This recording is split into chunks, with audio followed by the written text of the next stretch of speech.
In the name of Allah, the most gracious, most merciful, thank you all for taking time out of your busy schedules to join us again tonight. It's Jock Brothers Live. Jock Brothers Live, and we have a very informative and exciting show for you tonight. The title of our show tonight is Dialysis and the Quality of Life. We're going to really get deep into dialysis and kidney functions, things that some of our brothers and sisters in our community are dealing with every day. But to start, we're going to start off by introducing my co-host like we do every night. My brother first, to my right or my left, he's covering down, depending on where you see him at. He's my brother, he's a mentor, he's a friend, he's a business partner, entrepreneur. Well, he's just a strong brother. Please let me introduce to you my brother and your brother, Brother Kawi Muhammad. Praise be to Allah, brother. Thank you for that introduction. I didn't expect that. Praise be to Allah. Thank you again, Jock Nation, for tuning in to another episode of the Jock Brothers Presents Let Us Make Man. Been trying to get this particular brother on the show for a while. And he don't believe that, but I have. And now he's finally here. Here now. And look, like Ahmed said, very important show. A lot of information we want to drop tonight. Prayerfully, it could save some lives and make a difference in your outlook on how medical conditions in history. So thank you again for taking our invitation, sir. Back to you, Ahmed. Thank you, Brother Kawi. And a new but old brother. He wasn't here last week. If you watched our show, and sometimes he's not on the show. You know, he drops in and out. Quiet, brother. But he's new to some and old to others. But he's my brother. He's my friend, my co-host. Oh man, a father, a soldier in the cause of truth. Let me introduce to you my brother, your brother, Brother Jackie Muhammad. Yes, sir, Jock Nation, we back, we here, brother, we here. Praise be to Allah. Thank you, Jock Nation, for tuning in. Welcome to another show. Look, we got a hot one for you today. We need you to tune in, ask us some questions, get some questions in about this dialysis. This is very serious in our community, and we definitely want to get this out to our community, get all the information we can. We need to flood the community with information. Look, we need you to subscribe and share. We need you to share this on every platform, YouTube, Facebook. Share it, like and share it. Get it out there. Tell your people that, look, we're talking about dialysis tonight. So definitely we want to get this information out. Look, we have a lot going on. Like my brother said, we are businessmen, business partners, and we definitely want to get this information out as well. Our brothers are doing great things out here in the community, like Brother Kawi, for instance. Look, who moved that? Get the engineer together. Okay, Brother Kawi, he's a realist. He does commercial and residential real estate in Georgia. So definitely, if you have real estate needs, if you're moving to Atlanta and you're looking to lease a place, give our brother a call. He can help you out, Brother Kawi Muhammad, the realtor. Our brother who's hosting tonight, he has a lot of titles, some new titles, husband, but he's an author. And we want to salute that, our brother, even though he failed English, he wrote a book. See, that lets you know what you can do. So praise be to Allah, our brother Ahmed. No, but he's definitely an author. You want to get this book, and if you would like, read it go to different schools and read it openly to the students. Bilal and the Bullies. Amazon.com. Bilal and the Bullies. Amazon.com. Also, we got myself. I have a waste dumpster rental company, and if you're in the Atlanta metro area, if you need dumpsters, you have dumpsters. You need commercial and residential. We definitely can supply you. We have 20 yards, 30 yards, and 40 yards, and definitely we can get them to you in a moment's notice. So if you have any dumpster need in Atlanta, please give us a call. Thank you once again. Now, we have this initiative, and we need to get this beautiful, bold, final call newspaper into the prison. This is our theme for the year. We are fighting for Islam. Come on, bro. We will surely win. So we're asking you to support this final call, getting this into the jails, into the prison system, to our brothers and sisters behind that wall. You know, they need something to do. For those like myself who has visited our brothers and sisters, they don't have anything for them. There's no rehabilitation going on in the jail. This right here, the truth, is rehabilitation. So we're asking you to go to Jock Brothers viewers and support and support and support. Where's our cash out? Where's that engineer at? Okay, here we go. Okay, the engineer. All right. So we want you to support us through $ Jock Bros. $ Jock Bros. Nothing is too small, but we have to get this final call behind those prison walls. All right. So we need your support. And last but not least, we have where is that flyer? We have an event coming up. Oh, yes, sir. Whatever. Get it all out the way early, huh? I see. Yes, sir. All right. I don't know where is it. Oh, here you go, right there. Okay, look, we want to save our school. This is the youth sneaker ball. So for those of you in the Atlanta area, this is a sneaker ball for ages 7 to 18. This is put on by our school, Blackstone Academy, which my children attend. Very beautiful school with very beautiful teachers and administrators. So definitely for those of you who would like to come out and have your sons and daughters come out and fellowship in a righteous environment, because we'll be there. So we want you to come and fellowship with us. You know, come to the sneaker ball. Have them get a nice suit, a nice dress, but get them some J's or some Nikes or Adidas. And it's a nice event. You know, so definitely we want to support our brothers and sisters, Blackstone Academy. We want to support the school. So definitely come and support. And that is May 25th at the Art, 4:30 to 8:30 p.m. If you want your children to be in a righteous environment and have a nice event, this is it. The youth sneaker ball. Thank you. Back to you, Ahmed. Thank you, Brother Jackie. All right, tonight is a special night. On our show, we deal with topics like diabetes, high blood pressure. But tonight, we're dealing with dialysis, a result from kidney failure. And we reached out to one of our specialists, one of our brothers who has joined us tonight, is going to give us a lot of information. We're going to dive a little deep. If you have any questions, please send your questions. Let me introduce this brother. I admire this brother very much. He's a hardworking soldier. He graduated from Broward Community College of Nursing. He's been a registered nurse since 1999. Currently, he's a clinic manager at Fresenius Kidney Care. He's been working at hospitals from 1996 to 2019 and involved in dialysis care and procedures since 2005. His goal is to continue to help the Honorable Minister Louis Farrakhan spread the teachings of the Most Honorable Elijah Muhammad. He's an author. He's trying to finish a book called The Conscience of Thought. Consequence of Thought. Consequence of Thought. He has an album, a reggae album he's almost completed, and he's going to be one of our future lawyers in our community. Come on, man. With a strong Jock Brothers round of applause. Probably going to be a next doctor too. Our brother, your brother, Brother Desmond, student minister Desmond Muhammad. Praise be to Allah. And happy to be here with you all. I'm honored. And firstly, thank you to all of you for your tenacity, continuing the show. You know, a lot of people start things and they stop things, but yours have been continuous.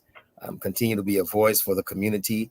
I'm here by permission of our student regional minister, Brother Abdul Sharif Muhammad, of the Honorable Minister Louis Farrakhan and the Nation of Islam. He extended greetings to all of you of Assalamu alaikum. Sir. Please return the greetings to our brother minister. I certainly will. And I must add before the show starts that you all look debonair in your suits and your ties. You know, you know, that's what we do.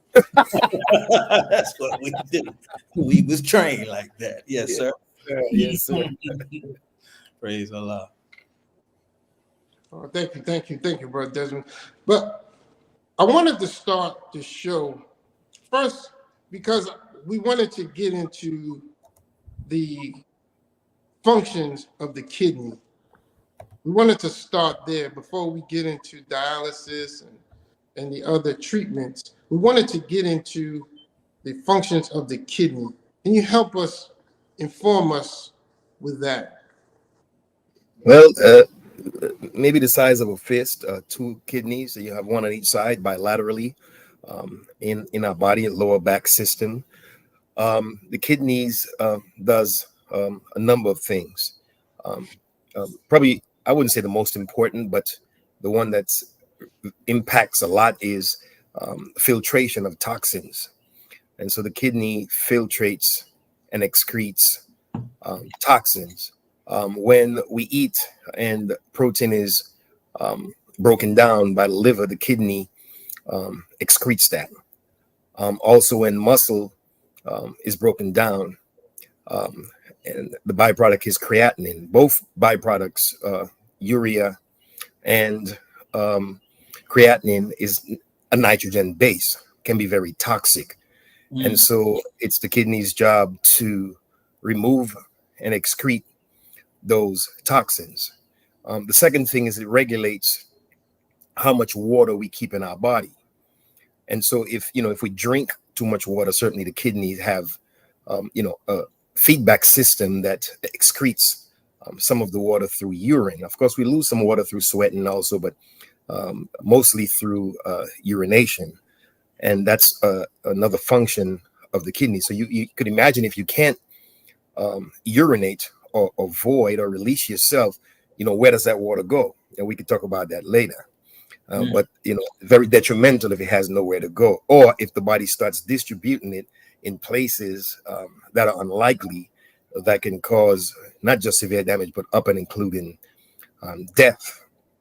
Another thing that the kidney does, those little kidneys, is that it produces something called erythropoietin, and that particular erythropoietin chemical stimulates the body to make more red blood cells. As you know, red blood cells only last a few days, but the kidneys produces erythropoietin to stimulate the body to make more red blood cells. And so you imagine when you're in kidney failure, you could have anemia that's really not secondary to bleeding, but secondary to destruction of red blood cells that is lower than the production, higher than the production of red blood cells. So if the kidneys is not producing that erythropoietin to stimulate the body to make more red blood cells, then what you have is massive destruction, which is natural, but you don't have massive production. And so anemia sets in, which is secondary to kidney failure. And then typically, you probably need a blood transfusion, or death may be imminent in some cases.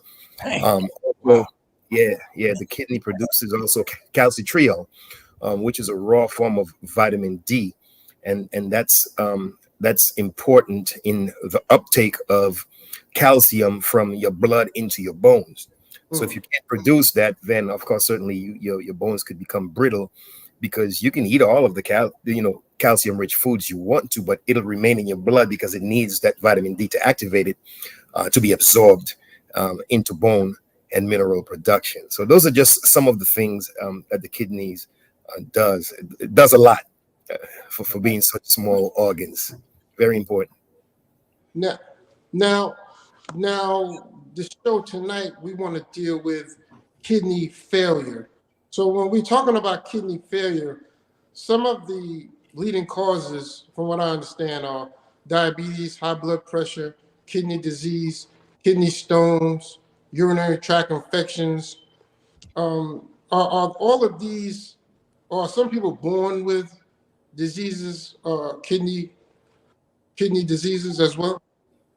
Yeah, absolutely. I mean, you have certain things that are hereditary, and and sometimes when your parents have it, it makes you more prone to getting it. I did pediatric dialysis for a few years at Jackson Memorial, in Miami, and so I've dialyzed babies before, children, but transplant is very high with the younger population. They're more susceptible to receiving a transplant before an adult, and so yes, you can be born with certain disease processes and genes that make you more prone to having kidney failure. But the major amount of kidney failure is secondary to mostly diabetes Mm. and high blood pressure, or what we say hypertension. Yes, sir. Those are the slow killer, because many of us could walk around for years with diabetes without being symptomatic, but internal damage is being done, and we can walk around with high blood pressure. Many of us could be slim and trim and looking good, but blood pressure through the roof, and not know that we're walking around with hypertension. And by the time we find out, sometimes the damage is irreversible by then. And is finding out your status, is it basically just a blood test to find out if your kidneys are functioning? What percent does your kidneys have to function before you know you're having symptoms of kidney failure? Well, symptoms vary from person to person. It's like you can have high blood pressure and walk around and feel nothing, or you can have high blood pressure and have a massive headache. And so symptoms vary with individuals. I wish I could tell you that there was a set number, that everyone gets a headache, or everyone get blurred vision, or everyone feel tingling, in their extremities, but that's not the case. It varies from person to person. And that's why it's important to get checkups, because you can go for a long time where it appears that it's latent, but it could be, very progressive, but you're just asymptomatic at that time, meaning not having symptoms. And again, internal damage is being done, but in a progressive, chronic, long lasting way. And sometimes when that happens over a long period of time, then again, some of the damages are, irreparable. I noticed you said that it was like, would you use irredeemable, or once you have kidney failure, that's it. It's no recovering from kidney failure. The only thing you could do at that point in time is what, dialysis? Well, in each kidney, there's about a couple million nephrons, small, and what they do is they filter um, blood, and every minute about a liter of blood, which is 1/5 of our blood supply, passes through um, um, the renal arteries to go through a filtration process. So you could see how important the kidneys are, that so much blood is passing through to ensure proper filtration and keeping the blood clean, right? And so, there's something called acute kidney disease, meaning that something such as an infection can, can insult the kidneys, and we end up in an acute state where there's dialysis. There are some autoimmune diseases, which I won't get into, such as Goodpasture syndromes. Those knock the kidneys out real fast, and those are usually repairable. There's a post-pregnancy, man, I can't remember the name of that disease process, but when women get it, you have high liver enzymes, and sometimes that knocks the kidney out. Of course, you can have trauma that knocks your kidneys out, and so different things shocks your kidney, can give you acute renal failure. And in most cases, acute meaning sudden kidney failure can be reversed or is reversible. But when it's progressive and long term, typically from diabetes and chronic high blood pressure, then sometimes, and in most cases, it's kind of tough to come back from that. Now, to your question, your filtration rate, meaning how your kidneys, those nephrons, are filtrating, creatinine and waste, because you could be making a lot of urine, but your kidneys could still be functioning subpar because you're not cleaning the blood.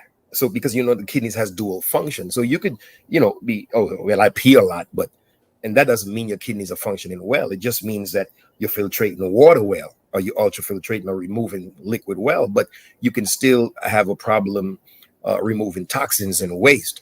And so when you get to about 15% of what the normal body function is, then typically that's a sign. At that point, most nephrologists would order dialysis for that patient.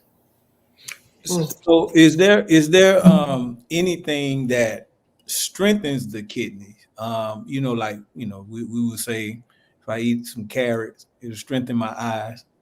Is there anything that strengthens? Is there anything that strengthens the kidneys? I never heard of that. Like, man, eat a banana for your kidneys or something. I don't know. Well, the building block of cells is protein. We've been given that great navy bean. Yes, sir.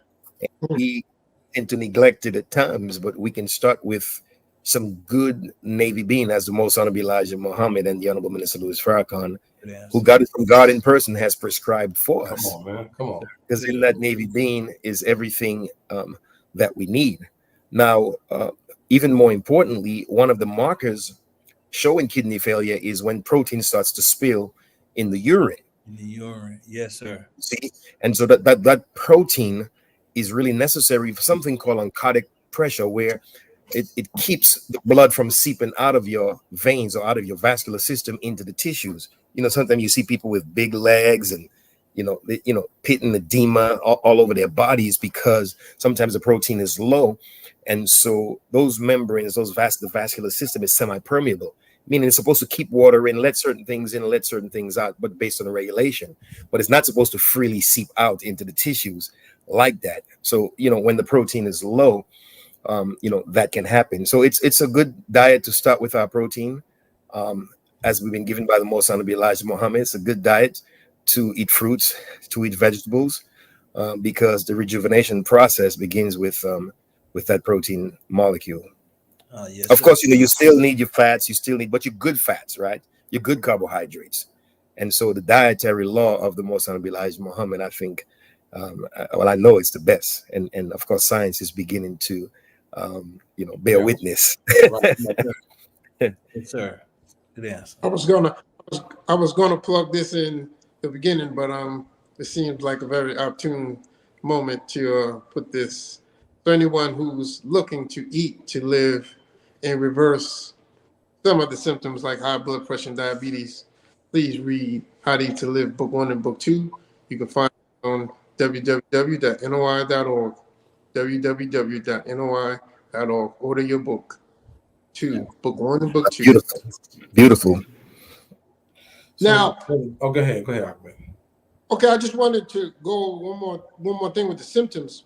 So the amount of urination or the color, does that have anything to do with the symptoms of my kidney failing? Well, that's more of a sign. Typically the color of your urine is relative to your hydration status. Are you hydrated? Are you dehydrated?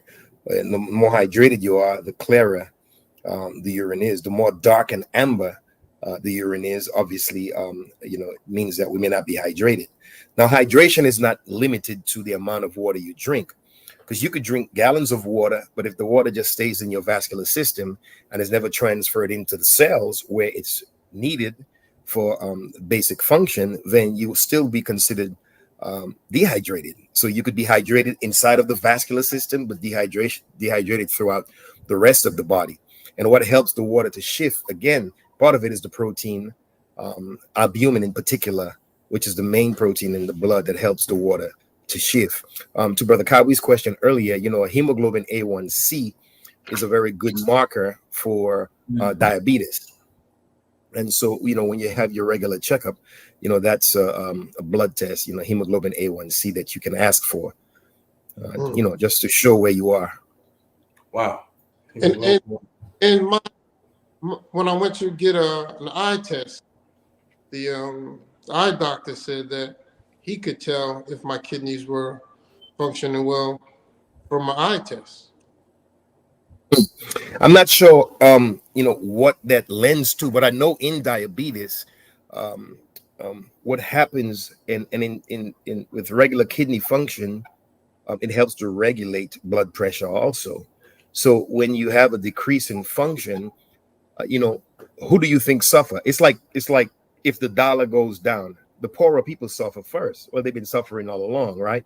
Right. So when you think about the smaller blood vessels, the eyes, fingers, toes, kidneys, your male reproduction, those things with the smaller vessels are affected first. So a doctor is able to see, and look at your eyes and see the anatomy of the pictures that he takes during your exam and see if it looks normal, or if it's abnormal because of different progressive diseases.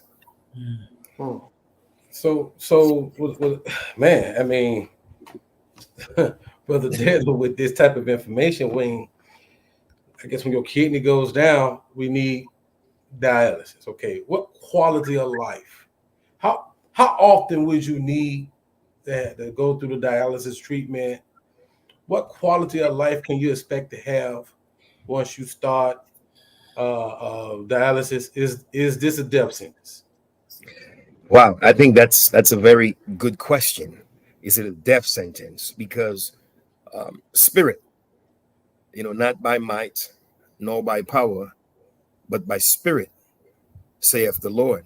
So all of us could be affected by a disease or a disease process, but sometimes our spirit is affected, and I can't tell someone else how to shoulder every that burden of a diagnosis or an apparent quote unquote death sentence, as you put it, that they've received from a doctor. But what I can say is, firstly, dialysis is a process that removes blood from the body, goes through an artificial kidney, where the blood goes down in the kidney like straw, like semi-permeable, meaning things can shift in and out. But then there is fluid on the outside that mimics the electrolytes in the body, such as potassium, calcium, everything, bicarbonate, things that regulate your pH. It's in that fluid that's outside of the straws where the blood is. And by a process of diffusion, which means going from greater concentration to lesser concentration, then that some of the toxins are removed, but also some of the potassium. Let's just say your potassium is high at a 6.5, and then the potassium in that fluid is a 2.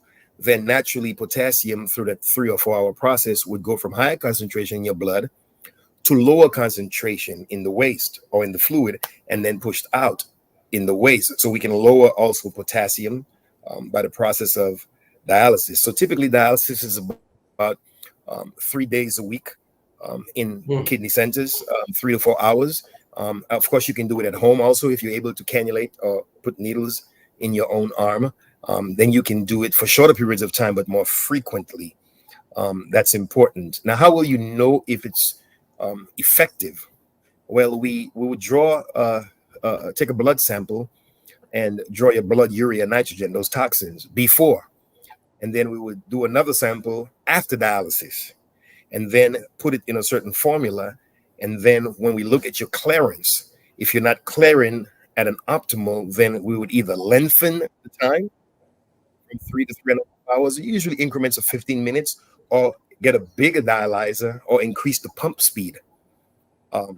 Just manipulating different factors, to ensure that you get the proper clearance, that you don't walk around with the toxins that of course is detrimental over a long period of time. What about typically 3 days a week, 3 to 4 hours long. Some people as long as 5 hours. what about the sugar in your blood? Do you balance that too when you do dialysis as well?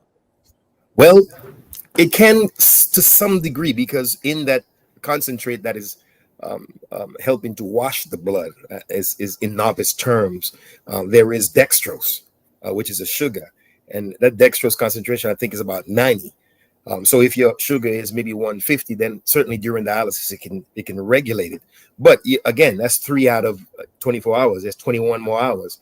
So most of your sugar will be regulated by your dietary content.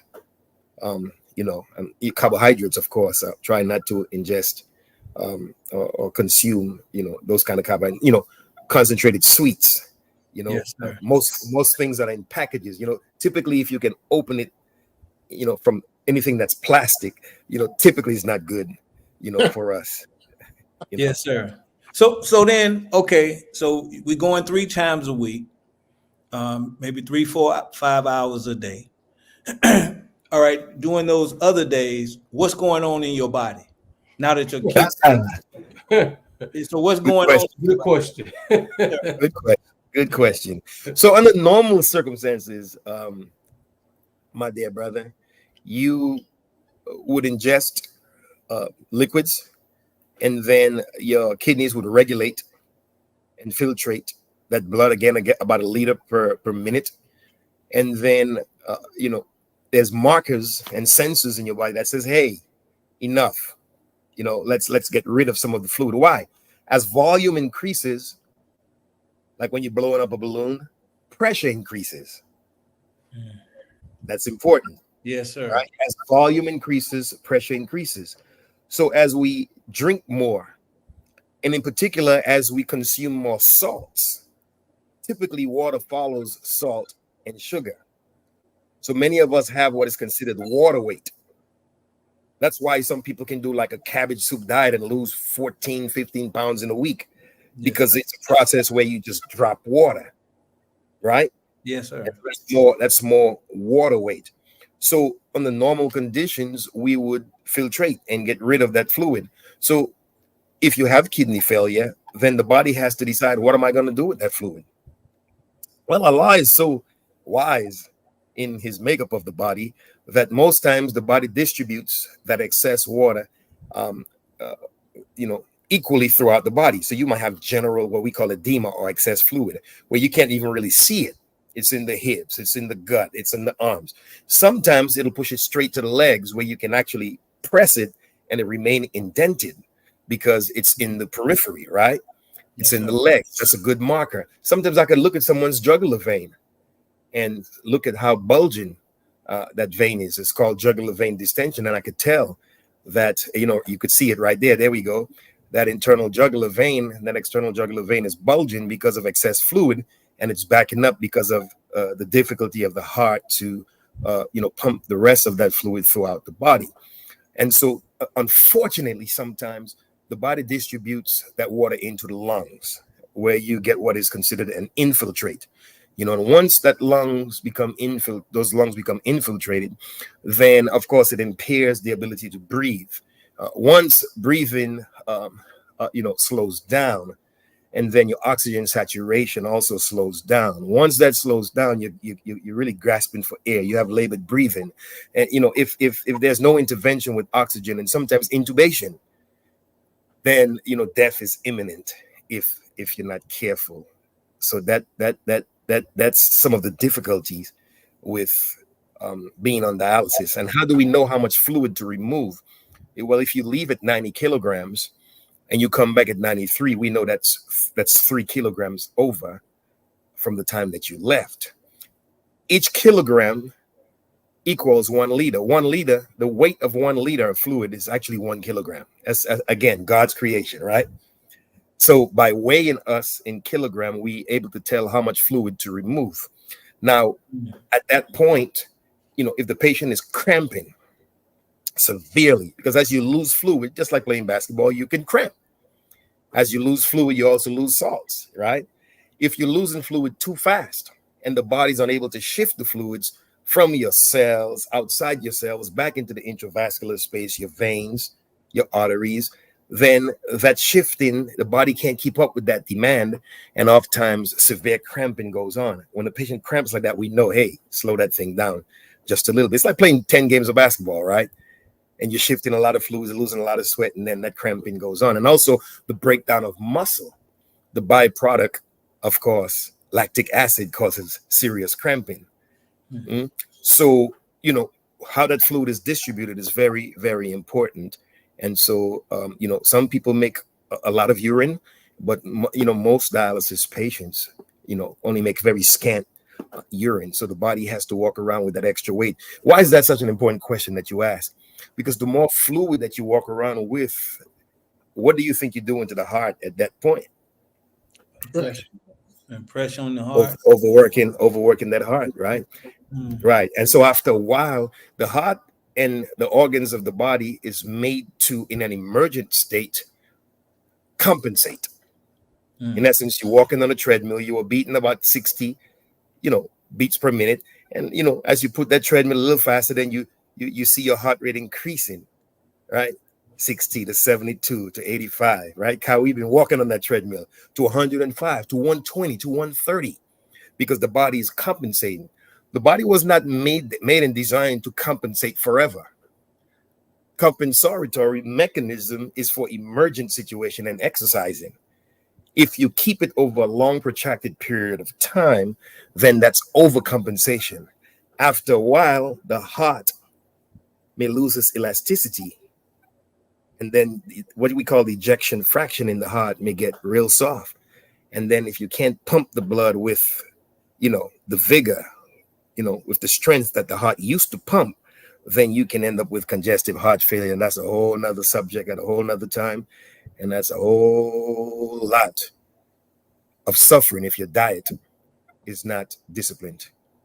And you got my kidneys hurting right now. Feel my kidneys, man. This is a painful show to listen to. I'm telling you. I mean, it's good. I'm glad you're bringing it like you're bringing it, Brother Desmond, because I mean, we can end up taking our kidneys for granted and not really know the true value and what can happen. But go ahead, Ahmed.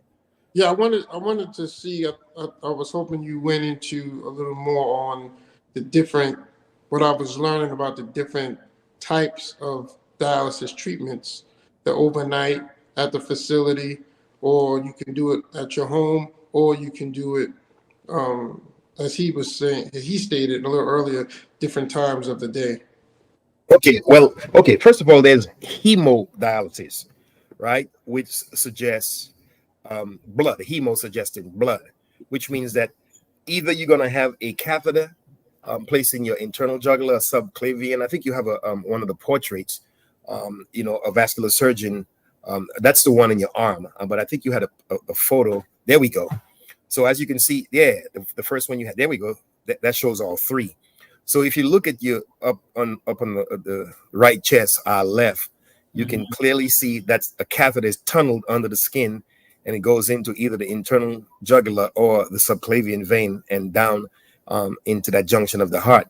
Blood is pulled from there out through the machine with a pump, through the dialyzer, cleansed, and then back in to the patient's body. Of course, we check their blood pressures every 15 minutes, or if we see that there's a drop in blood pressure. If a patient came in at 150 over 80, and in 15 minutes they dropped to 120, I know that's a 30-point drop in 30 minutes. I have to really, keep a close eye on that patient and maybe take it more frequently. But most people blood pressure drop in increments. But there's sometimes blood pressures drop real fast, and the patient can become very symptomatic, a change in mental status, and we have to put them in Trendelenburg, give them fluid, and do what we can, external rubs to get them back to where they were. So hemodialysis, of course, you can clearly see that catheter in the neck. That's a temporary. The preferred choice is the one that you see in the arm, where an artery is taken and is tied to a vein by a vascular surgeon. Because the artery is under higher pressure, that systolic part of your heart, then what it does is that it matures the vein, or it in novice term blows that vein up a little more, right?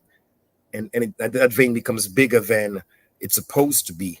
And we can use needles and place them inside of the veins, and of course immobilize those needles, and we can pull blood through there and push it back through what they call a fistula, or they even have synthetic grafts if patients' arteries and veins are too small to mature. So that artery, that high pressure, matures that vein that they tie it to.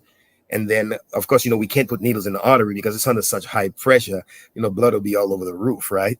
So we got to go through that vein to do dialysis. The one on your lower right. Okay, hold on, D. Hold on 1 second. A lot of information, huh? Yeah, I mean it is, but it's good. What is the patient doing while you're doing this? Is he asleep? Is he? Well, some of them are watching. Some of them are watching the Jack Brothers show. Yes, sir. So they're conscious. Some of them watch. Yes, some of them watching movies. Some are reading. Some just sleep. Okay. Okay. Different people have different hobbies. Some are talking on the phone. I have a patient, as soon as she gets to the machine, she calls her brother, then she calls her sister, and it's on. All right. All right. And then you was on the third one. The third one is a peritoneal dialysis. So the body uses its own peritoneum, a stomach lining, as a filter. That's a natural filtering a process. And so certain fluids are put in, measured fluid like a liter, but it has a dextrose content. It may be 2.5% dextrose or sugar. It may be 1.5% dextrose. It may be 4% dextrose. The difference in the dextrose content is the higher the content of sugar, the more fluid it's going to pull out of your body. So if you have a patient who needs a lot of fluid pulled out, then you'd use a higher dextrose, higher sugar content. Unfortunately, higher sugar content can burn over a long period of time, can burn that peritoneum, you see, or cause damage. So typically 1.5% is what they use. And so that all depends also on the compliance of the patient, because when you're on dialysis, then there has to be a degree of fluid restriction. Right? And so it, just like 1 meal a day is a fluid restriction. Food and drink? Mostly, yes. Well, we can get into the foods, but yeah, drinks and food. Let me ask you a question, Des, in terms of the fluids, right? So you're basically saying you can't really get your blood filtered unless you go to dialysis. So you can't. Huh? You say again? You can't. Okay. What about sweating? Like, say I can't. This is my off day from dialysis, but I had a little more to drink than what I want to, and I'm a little tight, and I don't want to. I guess it's not my day to go to dialysis. I go tomorrow. Can I do something else to get the fluids out my body if I'm not urine? I guess urine is stopped. Is that something else you could do? Urine is the main outlet, or a fluid. You can sweat, but can you sweat that amount out? No, sir.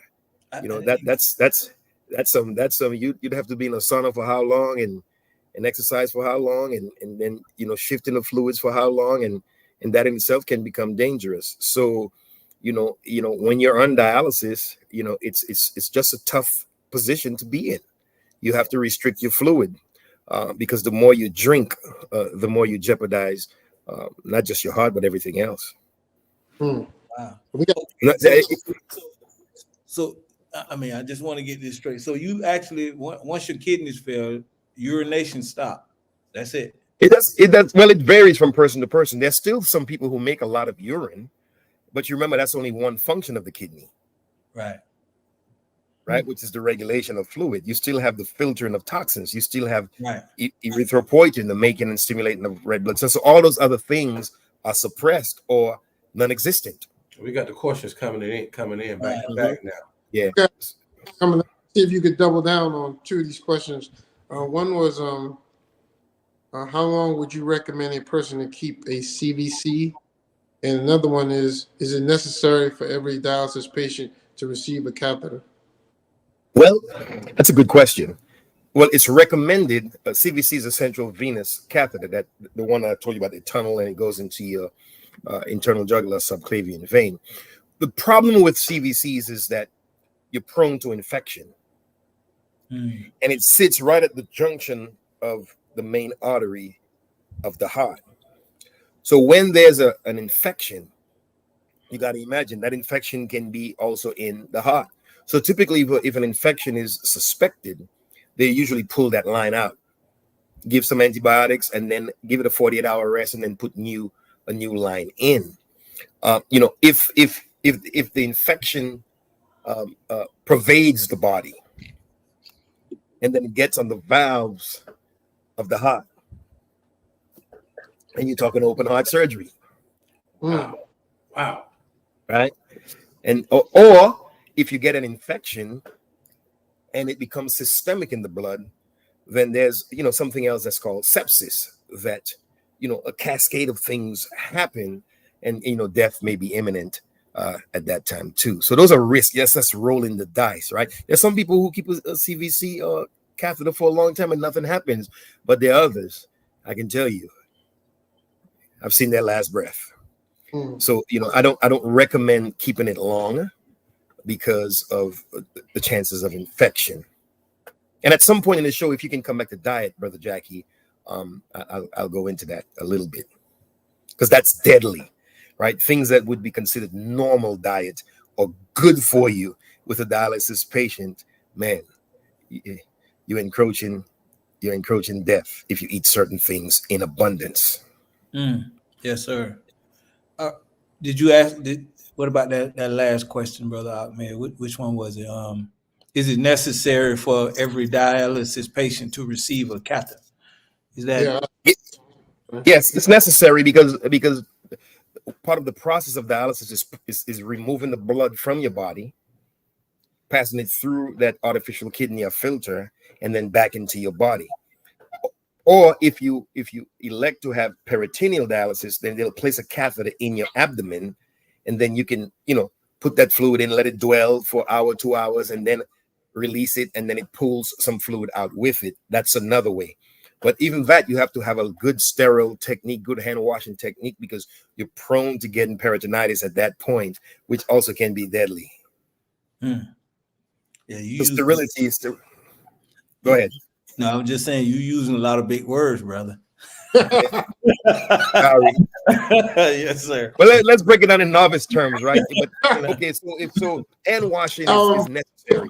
Hand washing, universal precautions, because you transfer germs by your hands, and if those germs get into the peritoneum, into the stomach lining, if you swab your hands and put it under the microscope, you're gonna find a lot of germs. You look under the microscope, you're gonna be like, my God, that's on my hands. I ain't kissing no more hands. We don't even shake hands no more. We fist bump around here. We get agreed with. But so Kawi, when you get married, I still want to see you kiss those hands. Okay, don't disregard this show. Okay.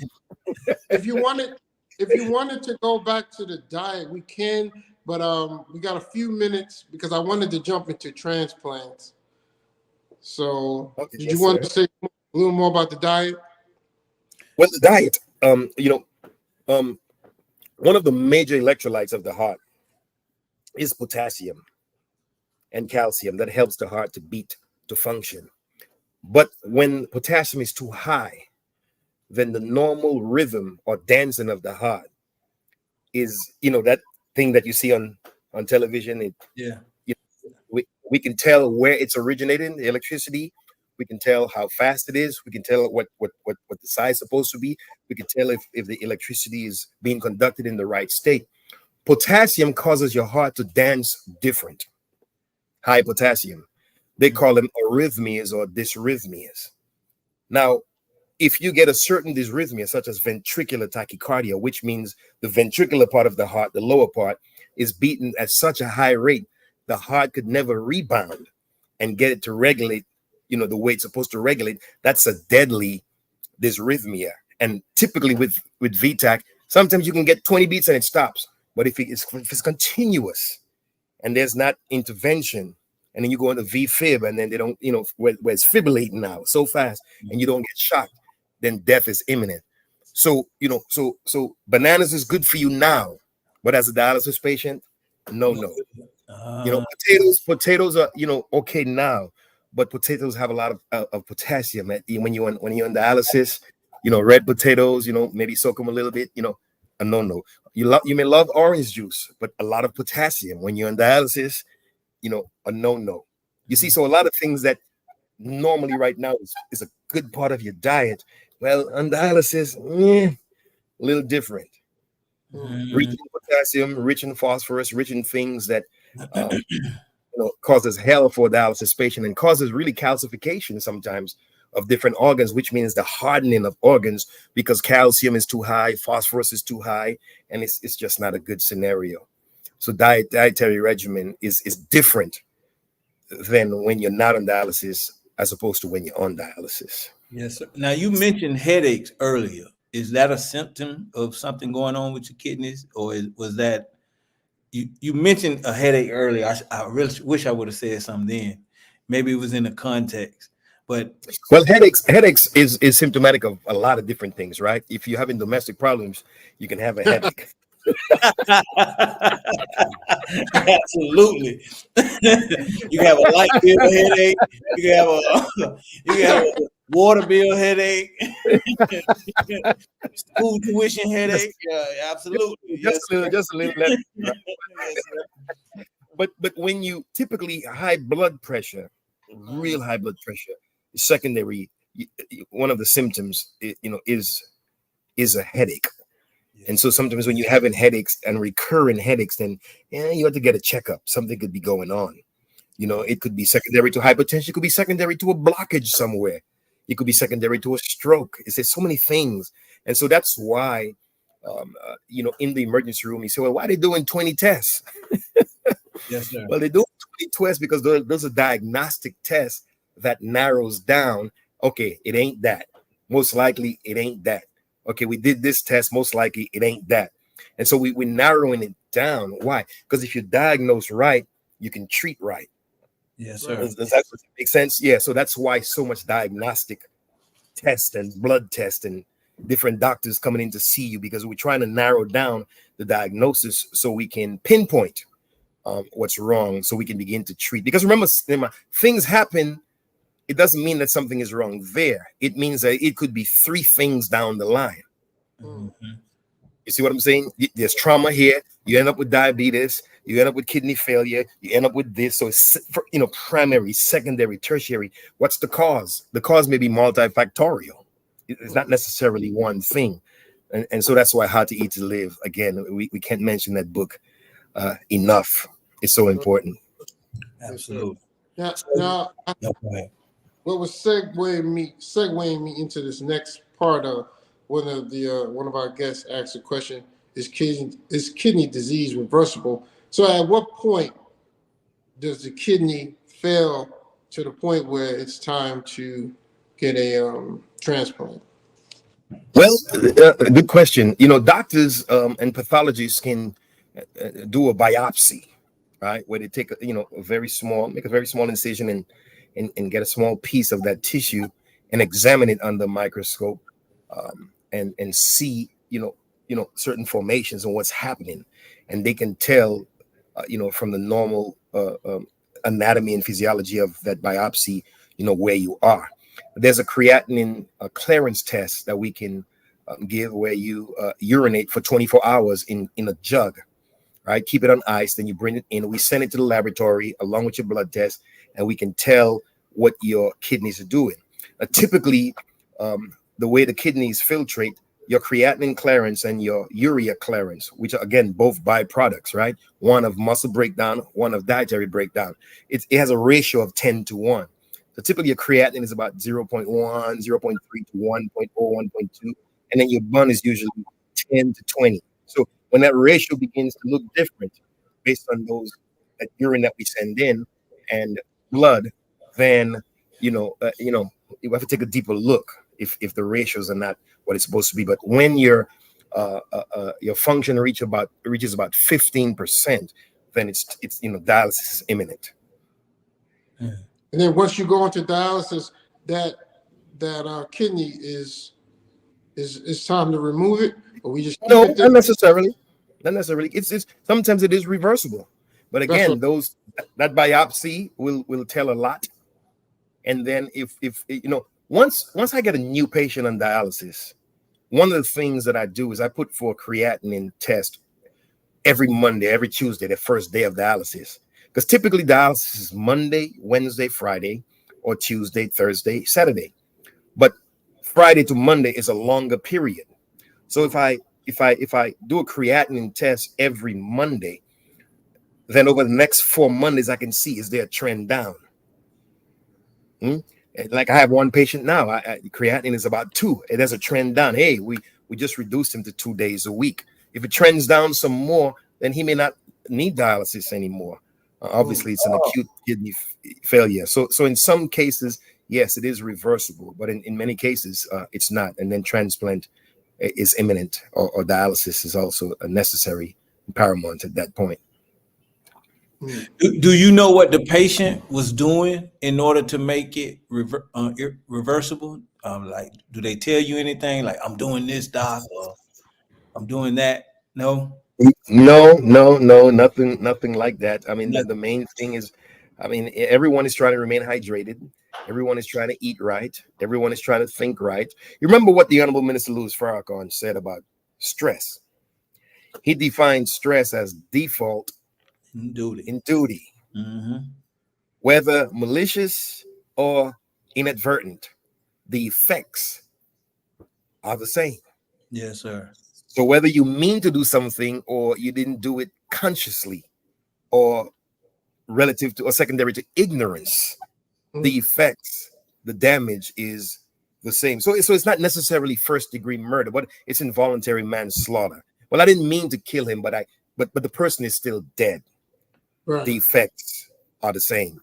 Yes, sir. And so that's why we say get knowledge, but with knowledge get understanding.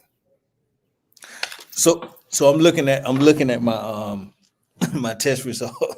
So you want that?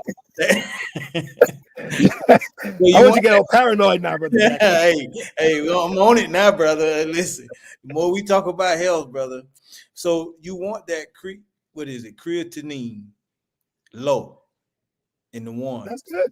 Yeah, that's good. Yeah, that's good. I mean, we want to keep going down. we want to keep that going down. I need these kidneys. I need both of them. Okay, yes, sir.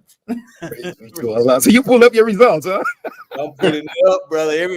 Every term you use, and I'm looking. Okay, well, yes, sir. I'm not mad at you, man.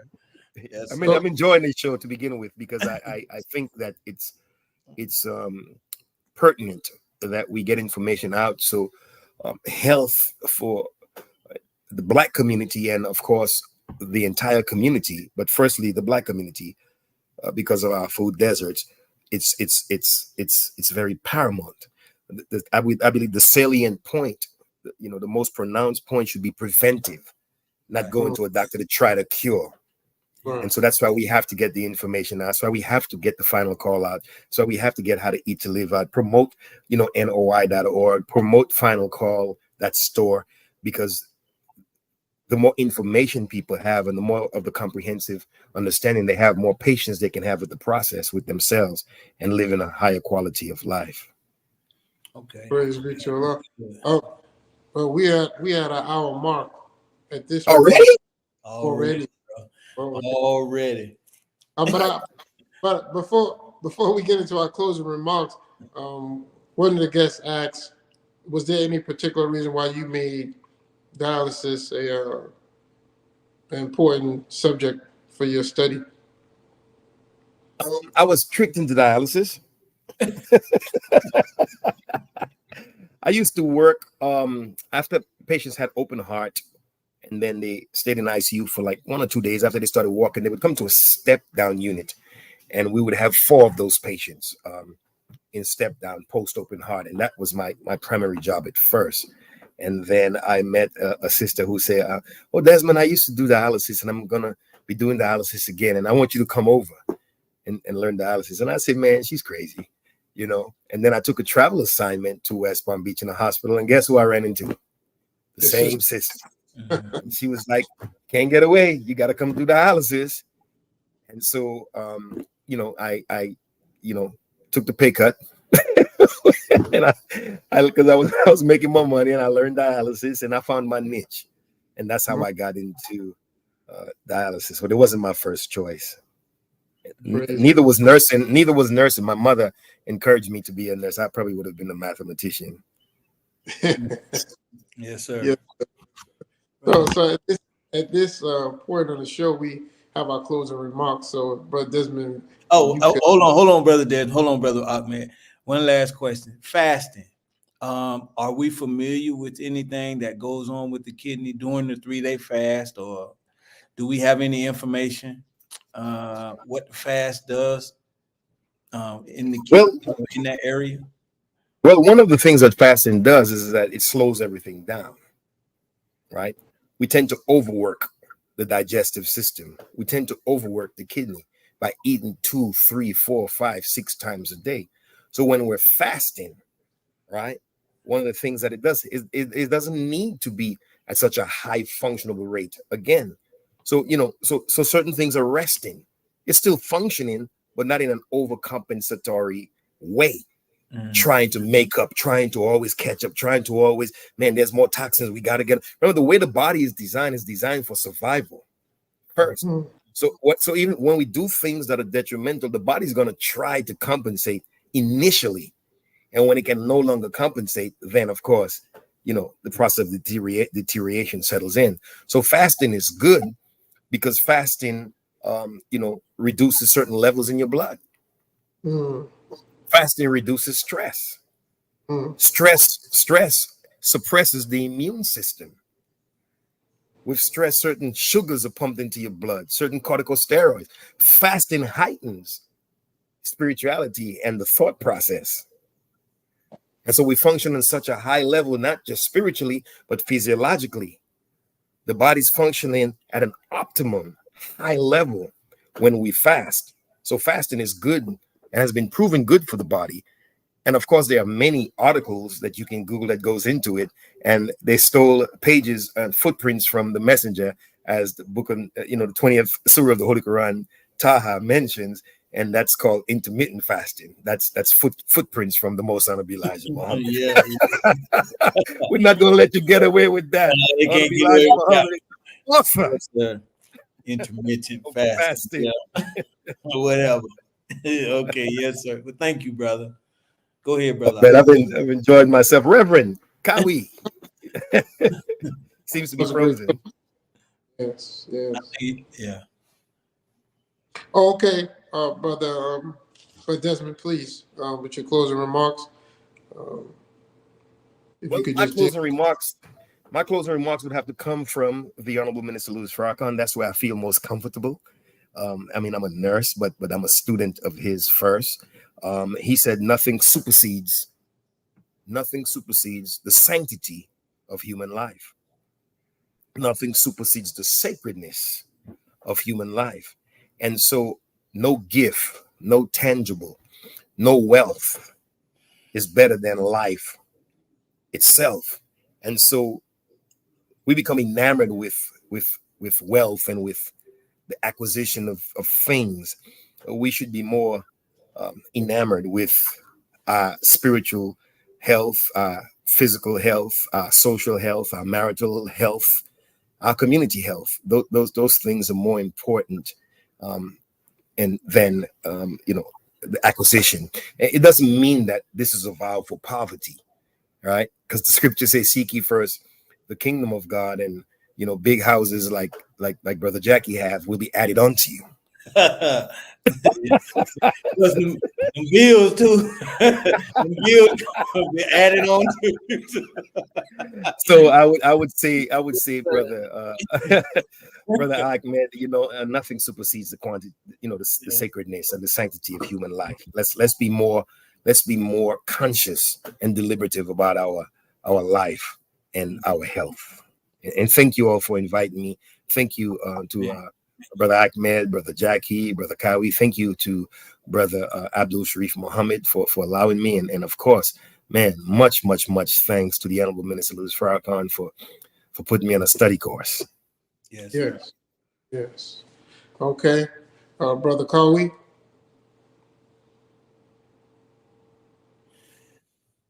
He's frozen. He's frozen. He's saving his kidneys. He's slowing it you know, down. dialysis over there. Go ahead. Go ahead, Kawi. Oh, now it's on mute. We can't hear you. All right, it's on you, brother Jackie. Go ahead. He's still talking. We can't hear him. Oh, Can you hear him? no, I can't hear him, brother. Okay. Well, praise be to Allah, man, brother Desmond. Thank you for taking accepting the invitation, bro. Very Yeah. good information. I mean, do you feel like you got everything out? Maybe it's a lot of information you have. Can't get it out in one session. Yeah, because that was a lot. There's over 500 known components in the body. Known components. So just imagine this magnificent body. It's unimaginable.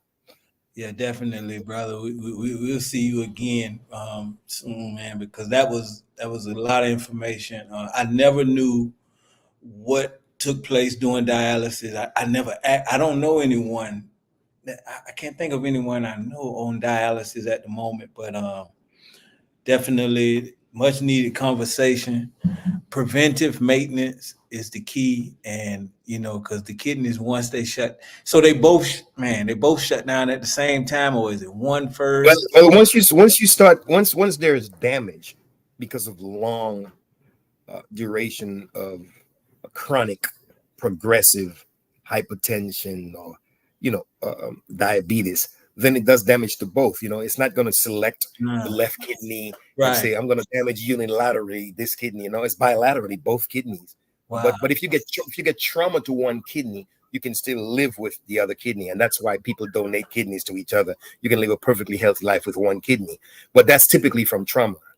But if it's long term and chronic, meaning over a long period of time, then typically both kidneys sustain bilaterally the same same damage. Man, bro, that's so much that we gotta learn. So thank you, brother Desmond, for coming on. Definitely would love to talk to you again and go in detail, but definitely good information. Jock Nation, look, we preventive maintenance. We are fighting for Islam. We are fighting for obedience to God, and we will sure win. So definitely God has brought us preventive maintenance where we can have a prolonged life. And as you see, our brother tells you what happens when we disobey. So definitely let's get on our deen, Jock Nation. Max, one thing in your mind. No, now, go ahead. When a patient goes against doctor's orders or clinician orders, it's called going against medical advice. And so I'd like to say to the whole world, don't go against spiritual advice. Absolutely. The Honorable Minister Louis Farrakhan is the mouthpiece of God. If just like you try to obey a doctor, this is the mouthpiece of God, you better tune into the Honorable Minister Louis Farrakhan and get what Allah has for us, because time dictates the agenda. So you also know about transplants and the recovery process and different things of that nature as well, right? Yes. Yeah, definitely. We'll see you again, brother D. So thank you. That's all I got, man. Thank you, brother Desmond. Yeah, brother Desmond, we have to have you back. That was that even when I think about when someone tells me that they're on dialysis, my mind just goes one place, and I've never really researched it, but my mind just goes one place just to think that I know that they go to the center to get, but my mind just automatically goes one place, and I kind of just shun it. Right. But now seeing all the different types of dialysis, and the more we study it as a family and get this information, even if we don't have it, and our family members and friends have to deal with dialysis, we should know how to take care of them. We should know how to show compassion and empathy for them. Absolutely. I think that's a part of it. And I've learned a lot over the last week studying dialysis, and definitely, brother, we can have you back and teach us more, and our audience as well. So thank you. You're welcome. I just wanted to also mention How to Live, that everyone should purchase this book. Mhm. I had NOI.org on there. www.noi.org. You can purchase the book. You can also order The Final Call and get information on how to live a quality life, how to reverse hypertension, how to reverse diabetes, and like the brother just said, that that kidney failure is reversible. This is guaranteed. This book is guaranteed if you follow the process. If you follow the process. www.noi.org. How to Live 1 and Book 2. Yes, sir. That's it. All right. Brother Thank you. Denver, we'll see you again for part 2. And we Yes, thank sir. our listening audience for coming on. But Jackie, you can carry us out.